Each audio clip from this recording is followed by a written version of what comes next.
Hi, this is Dr. Lorenzo Neal. Thank you for tuning into my channel this afternoon. Well, it is afternoon my way. I don't know what time it is your way. But anyway, thank you so much for tuning in.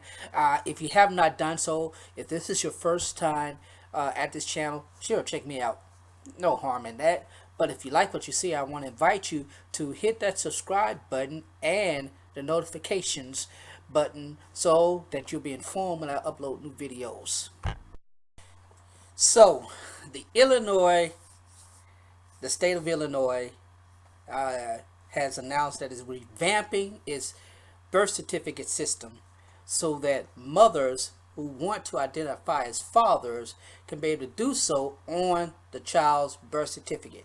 Now, this is applicable mostly, is targeting or it's for those persons who are transgender or transmasculine, those persons who transition from female to male, but they still have the capacity to give birth. And if they have a child, if they are transitioned from female to male and they have a child, then they want to be able to put their name down as the child's father. And so I'm drawing this information from Christian Post as always, not always, but this source here. Now, I am an advocate for the transgender community. I work alongside, advocate with persons who are transgender here in my area, and you know they are affected by gun violence at a higher disparity than population. Uh, big uh, that maybe I didn't say that right. They are disproportionately affected by domestic and gun violence. So I work with them in that community, in that area regarding gun violence prevention and domestic violence prevention. And I serve as an advocate to help, particularly those of us of color, black pastors, to kind of, at least in the very minimum, understand those persons who are transitioning or questioning in that moment, they're whatever it may be, who are part of the LGBTQ community, to help them, help the black church kind of understand the problems, the issues surrounding just being that way. And it's challenging. Believe me, it's challenging. So while I'm an advocate and an ally to the degree, this is some things I just question.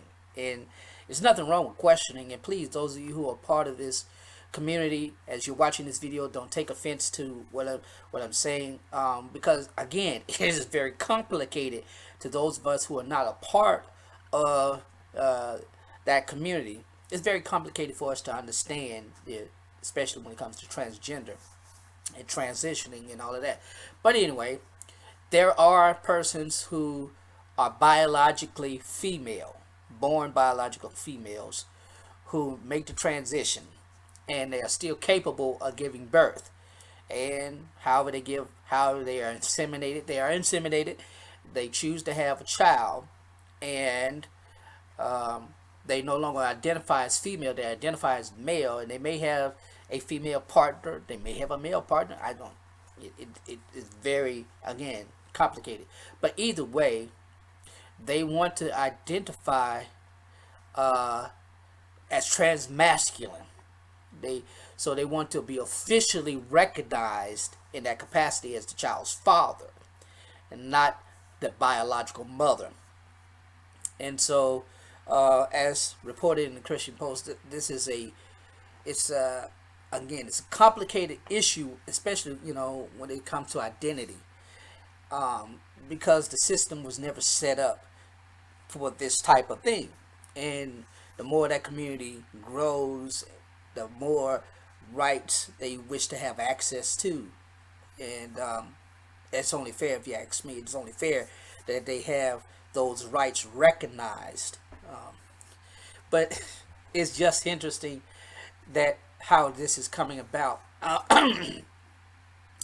uh, you know, the article talks about a person who says that as they grew up, they always wanted to be a dad. They wanted to be recognized as a dad, and now that they have the opportunity to do so, they want to do so. And let me read that. This is a quote from the article. This person is Miles Brady Davis. Miles Brady Davis says, "Growing up, I always wanted to be a dad, so now that I'm a father, it means a lot to me that my child's identifying document states that." Okay, that Miles Davis, Brady Davis.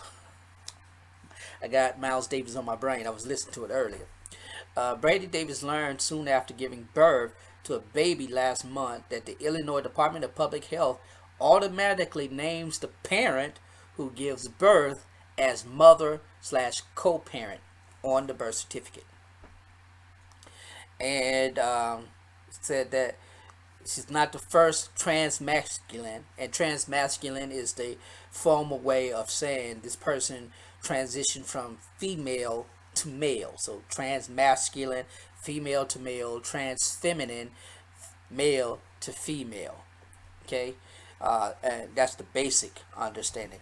But the article goes on to say that I know I'm not the first trans masculine person in the state to go through this process, and I definitely won't be the last. We're just glad we're making it easier for the next person. Now, on the individual rights argument, this is necessary, I guess. And I'm not speaking from a moral perspective. I'm not even going to put that argument in there, but specifically from a legal rights perspective, a civil rights perspective, this would be, good for them. The complication comes in,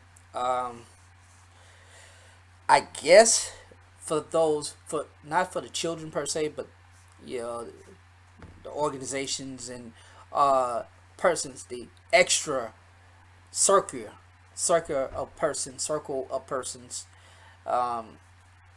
questioning, well, how do I call you?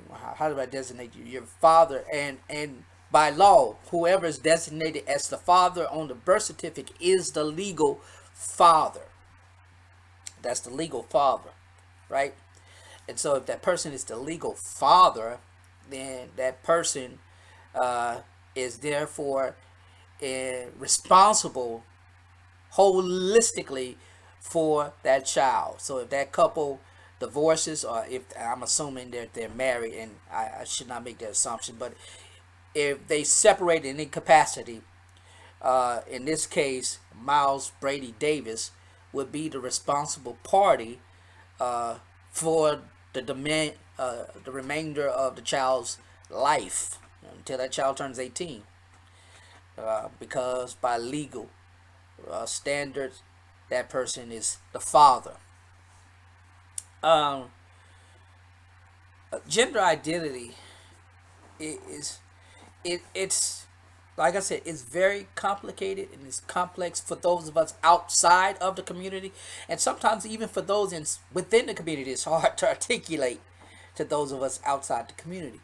And as a pastor, as this becomes more mainstream, I already know that I'm going to be dealing with it. Well, how should we how should we do it? First and foremost, just from a civil rights perspective, if the state passes it, we recognize it. We don't have to agree with it, but we, at the very minimum, should at least recognize that the state put forth this law or this change or whatever it may be, and the very least we can do is recognize it. We don't have to agree with it, and certainly can protest, because we have a legal right to do that also. And not to sound like I'm going back and forth, or I'm not trying to put forth a poor argument for it, but I'm just saying that at the very minimum, if states like Illinois would pass a law, or in this case, I think the agency, the Department of Public Health, is doing it with I'm not sure if that requires state or legislative approval, or just, that department head signs off on it. However, they have it set up in not Mississippi, but in Illinois. Now, I doubt very seriously that ever happens in Mississippi, but I don't know. Stranger things have happened. But in essence, this is going to really push the the, the boundaries of gender identity. Um, and it doesn't matter where you are on the political spectrum. It is still uh, it's still controversial when it comes to codifying it.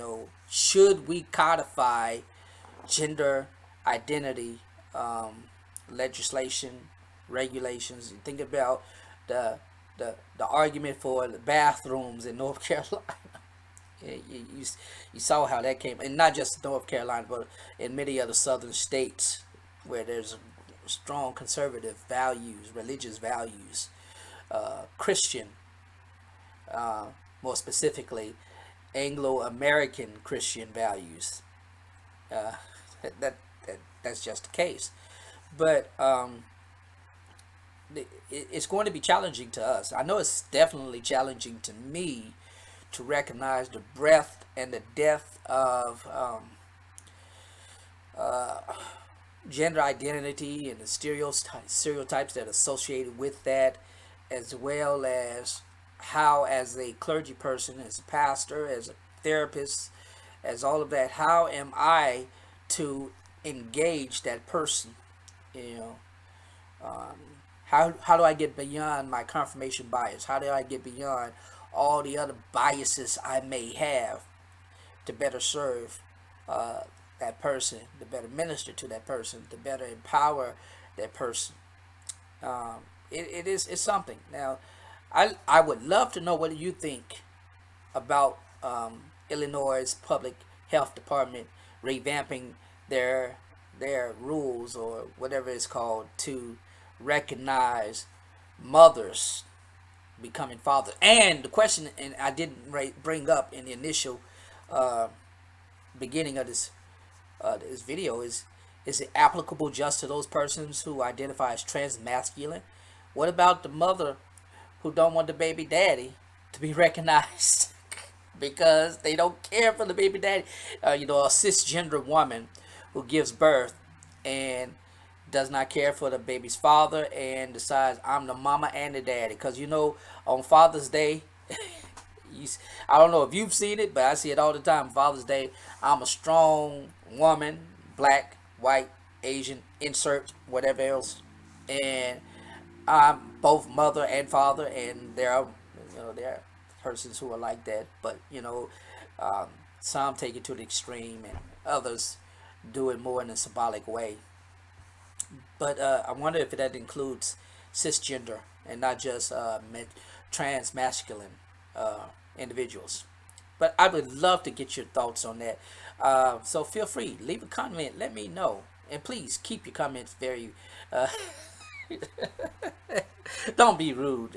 Just state your opinion. If you agree with me, fine. If you don't agree with me, fine. I just want to hear your opinion. I appreciate you so much. And always, again, hit that subscribe button so you can, and the bell for notifications, and also information on supporting me, and all that I do will be in the description. So make sure that you follow and all of that stuff. I appreciate you so much. You guys have a great day.